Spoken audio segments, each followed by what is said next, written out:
Hello tout le monde, ça fait longtemps qu'on ne s'est pas vu en vidéo. Enfin si, on s'est vu en live durant le premier épisode de Chromebook on Live de l'année 2022 où nous avons parlé du CES et vous avez été très nombreux à être là, merci beaucoup. En tout cas, j'espère que vous allez tous très bien et avant de démarrer cette vidéo qui est assez inédite pour moi, eh bien j'aimerais vous souhaiter ou vous souhaiter une très belle année 2022 pleine de santé et pleine de réussite. Au fait, quelles sont vos résolutions pour cette nouvelle année? N'hésitez pas à me le dire en commentaire. Pour ma part, ça va être une remise en forme physique, mais également un peu plus d'organisation au quotidien. Ça va être très dur. Pour cette première vidéo de 2022, eh bien, j'ai décidé de vous parler d'Xbox. Pour la petite histoire, j'ai d'abord été un joueur Nintendo, puis j'ai clairement basculé chez Sony, et ça continue encore avec la PS5, mais j'ai également une Switch, notamment pour quelques petits jeux sympas. Je sais que certains de la communauté apprécient particulièrement Animal Crossing sur Switch. Cela dit, je n'ai jamais joué à aucune console de Microsoft et aujourd'hui, eh bien, je vais vous faire un retour d'expérience globale sur le Xbox Cloud Gaming sur Chromebook.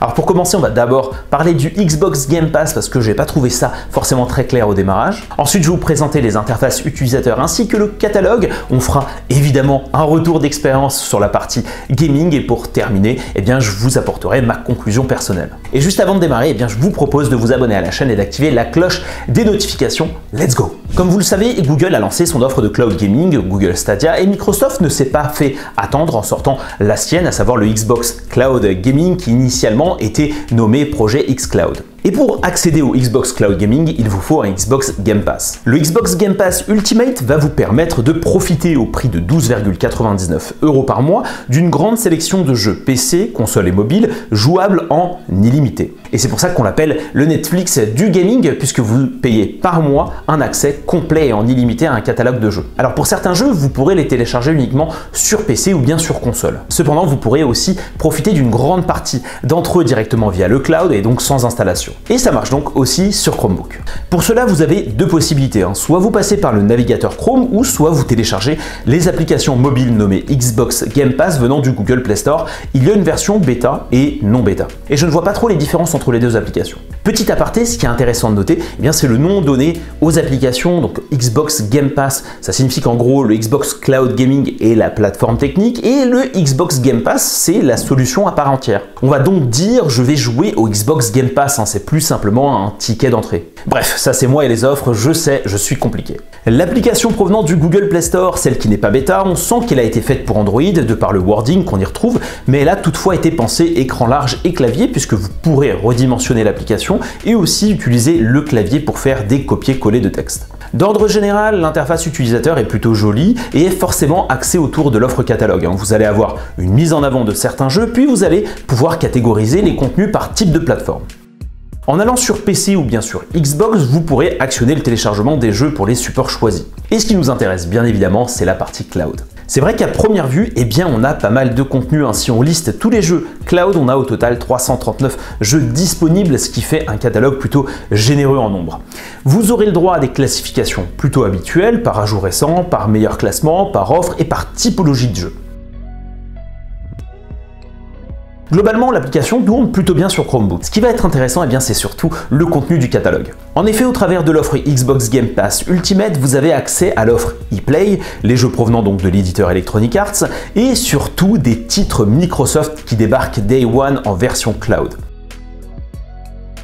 Ainsi, vous allez pouvoir profiter par exemple de la franchise Halo, de Forza Horizon 5, d'Ori ou bien de Sea of Thieves. Des jeux auxquels vous n'avez pas accès habituellement si vous n'avez pas la console de jeu Microsoft et ça, c'est juste fou. C'est vraiment une très grosse force de l'offre Xbox Game Pass. Je vous propose de lancer une partie de Forza Horizon 5 directement à partir du Chromebook. Pour cela, il suffit de connecter simplement ma manette Google Stadia directement en USB type A qui est automatiquement détecté par l'application.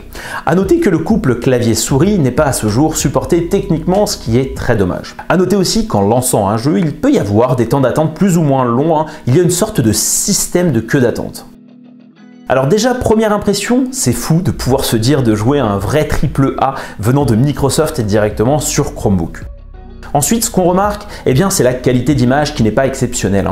J'imagine que sur les serveurs de Microsoft, ça s'exécute au moins en 1080p ou bien en 4K, mais le retour image est plutôt de l'ordre du 720p, j'ai l'impression, et c'est vraiment dommage. Est-ce que c'est parce que Microsoft considère que nous sommes sur l'application mobile et qu'il réduit la résolution automatiquement car pas nécessaire de pousser plus pour le moment? Si vous avez la réponse, n'hésitez pas à me le dire en commentaire. Autrement, pas d'input lag in-game, hein. Quand on conduit ou bien quand on navigue d'une interface à une autre, le jeu se joue vraiment bien et avec la grande map proposée par Forza Horizon, on a vraiment cette sensation de liberté. Du côté du son, hein, que je ne vais malheureusement pas pouvoir vous diffuser, tout roule très bien. En bref, l'expérience gaming est satisfaisante.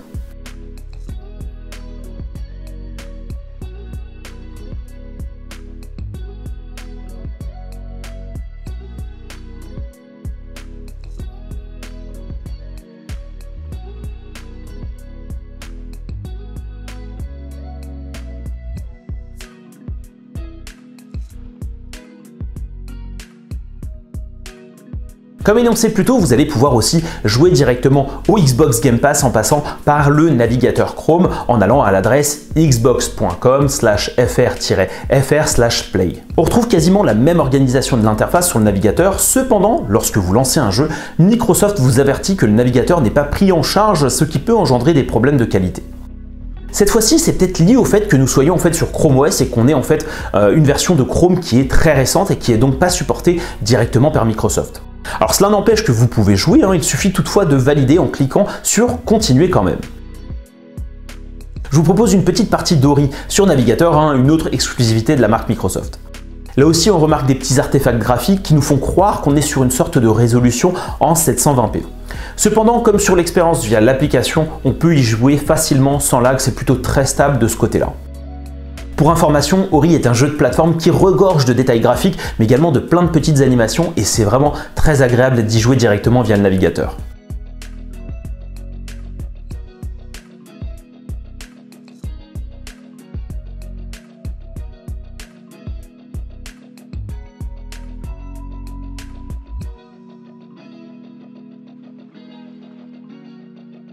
En conclusion, je dirais que le Xbox Game Pass, hein, dont le Xbox Cloud Gaming est toujours en phase bêta, est une très bonne surprise et est largement jouable sur Chromebook. Alors évidemment, on notera un point négatif non négligeable, hein, c'est celui de la qualité d'image qui n'est pas top. Si je joue sur Edge ou bien sur Chrome sur un poste qui embarque du Windows 11, j'aurai une qualité d'image bien meilleure. Ainsi, après réflexion, est-ce que l'application du Google Play Store n'exécuterait pas en fait les jeux directement sur le navigateur Chrome de Chrome OS, qui serait en quelque sorte embarqué dans l'application et qui est trop récent et non supporté par Microsoft? J'attends vos spéculations en commentaire. Je noterai aussi en point négatif de temps en temps des temps d'attente, hein, sur le lancement d'un jeu. Autrement, techniquement parlant, ça tient très bien la route, hein, je n'ai pas expérimenté de lag en particulier. Et la force réelle de cette offre, c'est son catalogue qui est très large et qui inclut surtout les franchises Microsoft Day One. Ainsi, si je veux jouer à des exclusivités de la firme américaine, je n'ai pas besoin d'acheter une console, je reste sur le Xbox Game Pass et je peux aussi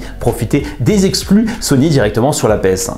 Et là, j'attends avec impatience de pouvoir jouer à Rainbow Six Extraction, hein, qui est donc un titre plutôt d'Ubisoft, mais qui va sortir Day One sur le Xbox Game Pass. Voilà tout pour ce retour d'expérience globale, hein, autour du Xbox Game Pass sur Chromebook. Comme vous l'avez compris, l'avis est plutôt positif et j'espère que cette vidéo vous a plu. N'hésitez pas à lâcher un like et à me dire en commentaire si vous profitez du cloud gaming sur Chromebook. Aussi, n'oubliez pas de vous abonner à la chaîne sans omettre d'activer la cloche des notifications et je vous dis à la prochaine. Ciao, bye bye.